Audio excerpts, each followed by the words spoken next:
कुछ सालों पहले हमारे जबलपुर शहर में अ, नए पुराने कलाकारों का आगमन होता है। तो किसी शूटिंग फिल्म की शूटिंग के संबंध में, तो उनकी शूटिंग जब ख़त्म होती है तो उनके पास समय रहता है एक दो दिन का। तो वो सोचते हैं यार जबलपुर भ्रमण किया जाए, तो भेड़ा घाट घूम लिया, ग्वारी घाट घूम लिया, जब सब कुछ घूम लिया तो फिर लगा यार कुछ शॉपिंग कर लिया जाए। तो वो जाते हैं हमारे प्रतिष्ठित मॉल समदड़िया मॉल में। तो समदड़िया मॉल में जाते हैं तो कुछ ट्रेजडी होती है, कुछ शॉपिंग होती है। तो जो वाक़ये होते हैं उनको मैं आपको बता रहा हूँ। तो जब प्रवेश करने लगते हैं उसके अंदर में, तो ट्रेजडी हो जाती है राजकुमार साहब के साथ। राजकुमार साहब हमेशा अपना डॉगी लेके घूमते थे। तो वो कुत्ते को लेकर अंदर जाने लगे। जब कुत्ते को लेकर अंदर जाने लगे तो जो गेट कीपर था वो उनको रोकता है। वो कहता है sir dogs are not allowed, आप कुत्ते को लेकर अंदर नहीं जा सकते। तो कहते हैं बरखुरदार ये यानी का कुत्ता है, यानी के साथ ही जाएगा। तो बोला नहीं सर आप कुत्ते को लेकर अंदर नहीं जा सकते। वागले वागले तुम ही समझाओ इसे। और वागले कौन? हमारे नाना पाटेकर। तो नाना पाटेकर को बोला अच्छा है इधर आ, ये तेरा। उन्होंने उसका हाथ लिया, खाट खाट, और कुत्ते का लिया, खाट खाट। ये तेरा खून या कुत्ते का खून, बता इसमें कौन सा तेरा खून कौन सा कुत्ते का? नहीं बता सकता ना, मैं भी नहीं बता सकता। अरे ऊपर वाले ने भेजने का, तो तू कौन होता है रोकने वाला? हाँ, अब इस तरह सुनता है नाना पाटेकर को। बोला ठीक है साहब आप जाओ अंदर। अब अंदर के तो सबसे पहले गए टॉप फ्लोर पर।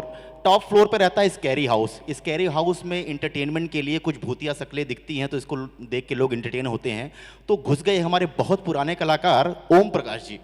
ओम प्रकाश जी अंदर घुस जाते हैं और कुछ ही सेकंड हुए थे वो कहने लगे बरखुरदार मुझे नीचे उतारो, मुझे छोड़ दो, मुझे बाहर निकालो, मुझे बहुत डर लग रहा है। इसकी शक्ल तो शक्ति कपूर से भी खराब है। अब पीछे रहते हैं शक्ति कपूर। अबे बुड्ढे हैं, अगर मेरे खनक गए माँ कसम तुम सबको ऐसे ठोकूंगा, ऐसा ठोकूंगा कि कुत्ते की तरफ भौंकूंगा, आओ। अब ये हो गया। इसके बाद कुछ लोगों को शॉपिंग करनी रहती है। तो शॉपिंग करनी रहती है, नाना पाटेकर को जूते लेने रहते हैं। तो रिबॉक के शोरूम में घुस जाते हैं। जैसे ही अंदर घुसते हैं सारे सेल्समैन उनको देख के अरे नाना पाटेकर, अरे हेमंत नाना पाटेकर, सब नाना पाटेकर को तो ग्रीट करने के लिए पहुंच जाते हैं। किसी एक ने पूछ लिया कि साहब क्या चाहिए आपको? काहे की दुकान तेरी? हाँ, काहे की दुकान तेरी? साहब जूतों की। फिर काहे को पूछा है ऐसे? काहे को पूछा? साला पागल समझता है। अंदर गए, 5-7 जूते देखे, उनको एक जूता पसंद आया। नहीं अच्छा है, पैक करके दे, डब्बे में डाल के दे, बिल मैं कल दूंगा, मेरी आंख में सच्चाई देख। बिना बिल दिए हुए निकल गए। उधर से शॉप का ऑनर आता है, बोलता है उसको तुमने जूते ऐसे दे दिए, कल को वो पैसे देने नहीं आया तो कहते हैं सर वो नाना है तो हम भी उसके दादा हैं, हमने उसको एक जूता दिया 6 नंबर और दूसरा 9 नंबर, लौटाने जरूर आएगा। इसके बाद घड़ी लेनी रहती है प्राण साहब को। प्राण साहब को घड़ी लेनी रहती, टाइटन के शोरूम में घुस गए। टाइटन के शोरूम में जब घुसे तो काउंटर के ऊपर एक घड़ी रखी हुई थी, वो उनको पसंद आ गई। तो कहते हैं बरखुरदार ये घड़ी मुझे पसंद आ रही है। तो बोले सर सॉरी लेकिन ये घड़ी बिक चुकी है, ये आपको नहीं दे सकते, आप कोई दूसरी घड़ी ले लीजिए। मैंने तुमसे कहा मुझे यही घड़ी पसंद है। तो बोला नहीं सर ये नहीं दे सकते, मैं बार बार तुमसे यही बात कह रहा हूं, अगर तुमने फिर से पूछने की कोशिश की तो फिर ना कहना कि माइकल दारू पी के दंगा करता है। अब बगल में खड़े थे सनी देओल।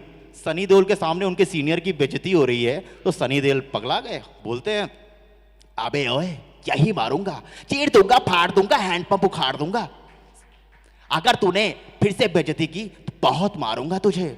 अब सनी पाजी का गुस्सा देख के बोला ठीक है साहब घड़ी को ले जाइए। अब एक्सकलेटर से नीचे उतरने लगते हैं सैफ अली खान। तो सैफ अली खान को जब जबलपुर की जनता देखती है तो बोलते हैं अरे यार ये तो सैफ जैसा लग रहा है। उनको बिलीव ही नहीं हुआ, बोले यार ये तो सैफ जैसा लग रहा है। अरे मैं सैफ ही हूं यार। तो बोला अरे सचमुच में सैफ? ना you got it man, wow. अब बगल में खड़े रहते हैं शत्रुघ्न सिन्हा। शत्रुघ्न सिन्हा बोलते हैं तुम्हारे वाह वाह वाह कौवे की काव काव हमारे भेजे में चुपती है, और आप सभी जबलपुर वासियों को शत्रुघ्न सिन्हा का नमस्कार। अब सबकी शॉपिंग हो गई, उसके बाद सबको भूख लगी थी, तो फूड कोर्ट में घुसते हैं खाना खाने के लिए।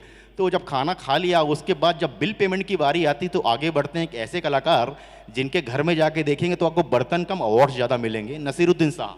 नसीरुद्दीन शाह अंदर जैसे ही बिल देने के लिए पैसे देने के लिए जब जेब में हाथ डालते हैं तो उनका वॉलेट गायब रहता है, उनका बटुआ गायब रहता है। तो उन्होंने कहते हैं वो क्या है कि बटुआ मार दिया सालों ने, गरीबी के इस युग में अपाहिज बना दिया सालों ने, जब पकड़ के ठेठुआ दबाऊंगा तो पर कटे पक्षी की तरह फड़फड़ाएंगे, चीखेंगे, चिल्लाएंगे, बटुआ मार दिया सालों ने। उधर से शाहरुख खान आते हैं, अरे सर जी, अरे सर ये रहा आपका बटुआ, अरे अभी एक बंदा आया था बोला ये रास्ते में गिर गया था, ये रहा आपका बटुआ, ये लीजिए। ये तो कमाल हो गया। अरे कमाल तो होना था सर जी, क्योंकि ये दिल है हिंदुस्तानी और आप पधारे हैं संस्कारदानी। अरे इस तरह से उनकी जबलपुर यात्रा खत्म होती है। नमस्कार।